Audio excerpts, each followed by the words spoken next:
Well, guys, we just got home from our state championship up at Lake Wheeler. We had a decent tournament. We didn't miss a whole lot of opportunities. We had about 1980 something, and that got us in about third place. It's now about 10 o'clock. I've been up since 4, so I'm pretty tired right now. Probably going to pull a later nighter, going through all this footage, getting everything sorted out so y'all can see this. But with the water changing as much as it was, as much rain as I had that week, water's chocolate milk, rushing, floodgates. So you really had to take it day by day. And I learned something pretty important this go around. It's that whenever this water gets real muddy, you gotta kind of pick things apart a little bit. You can see in the footage on some of these places where I threw in the same place 2-3 times before that fish ever bit it. Especially on day one. And those current breaks like that, you could see, it was kind of obvious. On day 2, things changed. Water blew harder in some of these coast stuff that we were fishing. And so we kind of had to make a change. I'll kind of go through baits throughout this video and kind of show you what was kind of going on. And show you kind of what we were doing. So, anyway, I appreciate you guys from tuning in. Special thanks to a lot of our sponsors. Southeastern Pond Management, Owens On Site, A to Z Auto, Highway 31 Collision, all them guys, they really helped. Acoustic Cotton, all them guys really helped us out over the years. So, they kind of make this stuff happen for us. So I got to give a real big shout out to them. My mother for Mother's Day, all the mamas of the fishing team really put this stuff together for us, especially the tailgates we have at these local or tournaments. We didn't have one for this one. It's kind of far away. So big shout out to all of them, especially my mother. She does a lot for us. She was more excited than me and Morgan and Dad were for us placing as high as we did. And we're still waiting for word back from Mr. Curtis Goss on whether we made nationals or not. But if we did, we not only made 1, not 2, but 3 high school national championships. If you include the ABF Worlds going on at Hartwell, if you include that. So, kind of trying to stay optimistic, trying to stay hopeful. We can't guarantee anything right now yet. So we're just kind of crossing fingers. But all I know is that right now we're sitting in the spot for if one of the other 2 teams that placed first or second in this tournament ever were to drop out, we would move into their place. So we're hoping for the best on that one. We'll just kind of have to see how that goes. But hopefully we make the nationals. And if not, we got one more chance down at Eufaula. May the 30th or 31st, then June the 1st. It's another multi-day event. So, all right. Well, I appreciate you guys for tuning in, and guess I'll see y'all in the next one. This sucked. He just missed one. Yeah. So, yes, sir. It's great. Yes, sir. And we own one of the state championships. Now you got it. Big. Oh, yeah, got us a big one. Don't swing it over my head. Yeah, so. Oh, yeah, we caught us our first big one, Rigo. That'll be one right there. I see it moving.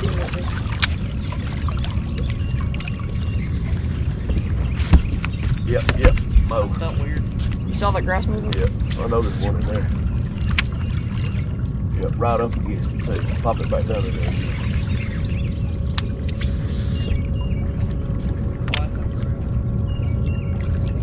Oh, it's back there. Yeah. See that grass moving? Yep, right there on top of it. Let's go down there.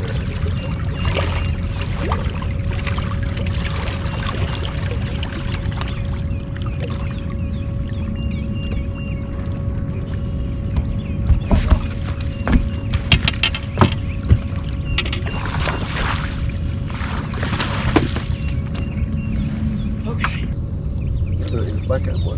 No, the current's right there. That's what I'm saying. This is a current. We're in current right now, maybe. I mean, I'm trying to understand what you're trying to say, Jay. Talking about this. Got one.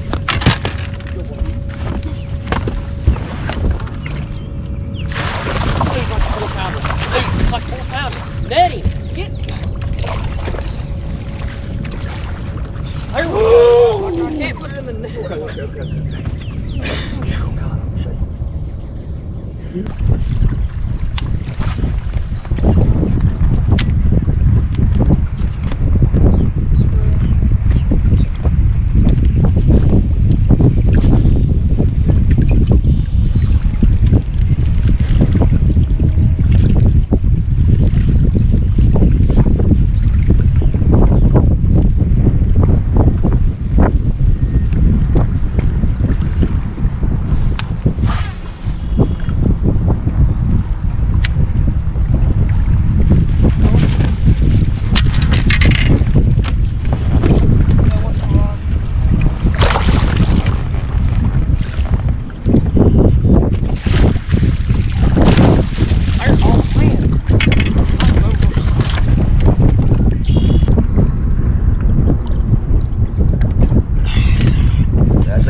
Yeah, because... Sure. Okay, so this one... Back up. I'm not being an ass, but I need to check this other call. Got another one.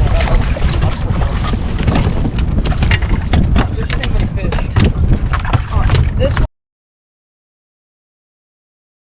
How you guys doing? We've kind of reached the midpoint of our video here, so I figured I'd start going over baits and techniques that we use to catch fish on Lake Wheeler this weekend. So first thing I want to start off with this black and blue chatterbait. On day one, all of our bass that we weighed come off this bait right here. It's just a Z-Man original chatterbait with a Reaction Innovations Little Dipper trailer. It's kind of my favorite one to use for a black and blue chatterbait, just because it's just a unique trailer color. I've never seen really a whole lot of black and blue swim baits like that. But on day one, we find these largemouth really taking advantage of the current breaks and just stuff blowing through. So that's what we caught all our fish on day one, all the ones that you kind of see. Now we're going to kind of move on to day two of the tournament. The conditions changed a lot. The water rose and the water started moving a lot harder than it did, but it did than it did on day one. But it did clear up a little bit in certain places. So day one, we went back to those same places, our current breaks. Water's blowing harder, kind of washed everything out. And so we kind of picked up on, something didn't feel right. So we moved on out of there. We moved to some brush tops and stuff that were sticking out of the water that were kind of flooded. And it was about 9 o'clock by the time we got to that. So, you know, after about 9 o'clock, like the fish on day one, every single one of them come before about 8 o'clock. We had our limit filled with about 10 or so pounds by like 8 o'clock. But when we finally picked up on this brush top thing, it was 9 o'clock. It was over pretty much. It was getting there pretty quick. And so I seen one waking up in there, so I took this white swim jig, threw it up in there, and I caught that first keeper. That was like a 3. So... and then from there, it got slow, it got really tough. You had to really grind it out to get bites. And those fish really started to move into the thicker part of these brushes where it made it really difficult to get baits in there. So the swim jig wasn't really doing it. They weren't really chasing. You really had to get it in their face and be really finessey with your tactics. So the second bait that I used to catch fish, I caught that 312 off of it on day 2, was this wacky rig. I was able to skip the thing way up in the brush. It gave me a little opening, and I hauled that fish right out of that stuff. That was the biggest fish of the day. So just a real good finesse tactic, real good skipping bait. Was able to really get this bait up in there and hook onto that fish. And so with this postpone doing like it's doing, you really have a hard time getting multiple bites on the same bait. Like when you don't have them patterned out really well, it's just really sporadic of where you get bit. See, I can put that wacky rig in the middle of a tree 20 times, and I might get bit once for every 20 trees, or however many I fish, hundreds probably. It's just real sporadic, really tough, hard to get bit. So I kind of had to hunt for time on a jig. So I took this. It could be a 3/8, could be a half. I don't really remember, but it's just a Strike King structured bug, structured jig, and skipping it and flipping it up in these trees like this, and with it moving as fast as it is through the water column, and the amount of mass that it has with this skirt and the trailer like that, and the amount of just kind of drag that it has, really helped to pick up on it a little bit better, I felt like, with the lateral lines. So I actually caught 2 off this one, really getting it in that brush, like I've been saying, they're in the thick of it. So caught 2 off that one. I wasn't able to call, but both fish were about the same, about 2-1, 2-2, about that weight. So we were able to fill the limit on this bait. That's kind of, and then I did lose one, miss one. I don't rightfully know what happened there on just kind of a flipping rig, 3/4 ounce with a little 420, 4.2 Sweet Beaver by Reaction Innovations. That's usually my go-to flipping bait, just because I don't know any better. I don't do it very often. So I guess we'll kind of go right into the clips. You kind of see what I'm talking about by really getting in the thick of the stuff. We had 10 pounds on day 1 with that 5-pound big fish. Or sorry, it was 485, but it coughed up like 5 huge shad in the live well. And then on day 2, we had about 9.5. That got us a 19.5 pound total, placing us in 3rd on those 4 baits alone. So, hope you guys enjoyed the rest of these clips, and see you guys in the next one. You'll leave it whole. You'll leave it whole.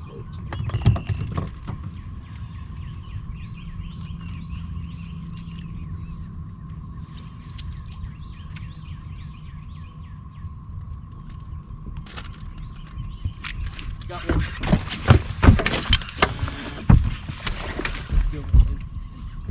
It's a good one, too. It's a good one, too. There we go.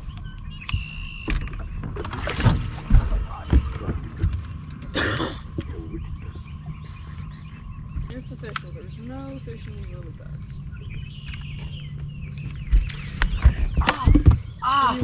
Oh, man. Okay. Oh. Do we have blood? Get reeled up more. And of course, right when I say that, there's a fish that wakes out. Are you okay? I got it.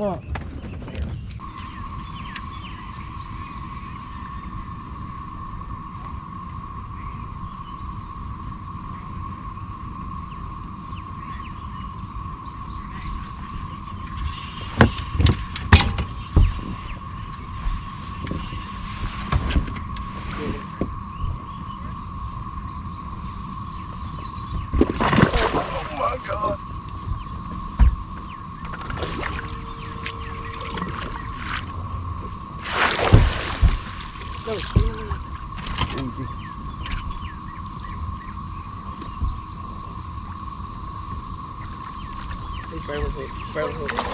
There we go. Yes, baby. Yes. Oh.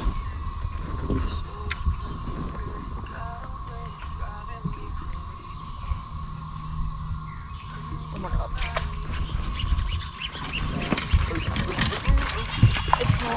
No!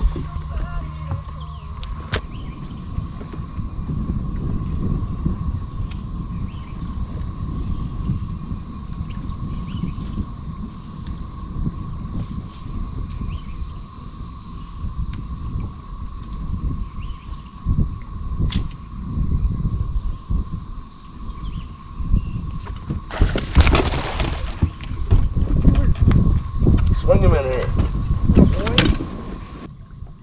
What was that?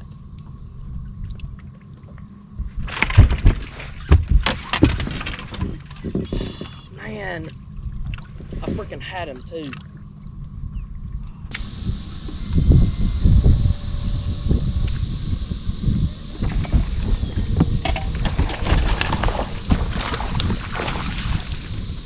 don't think that's gonna help.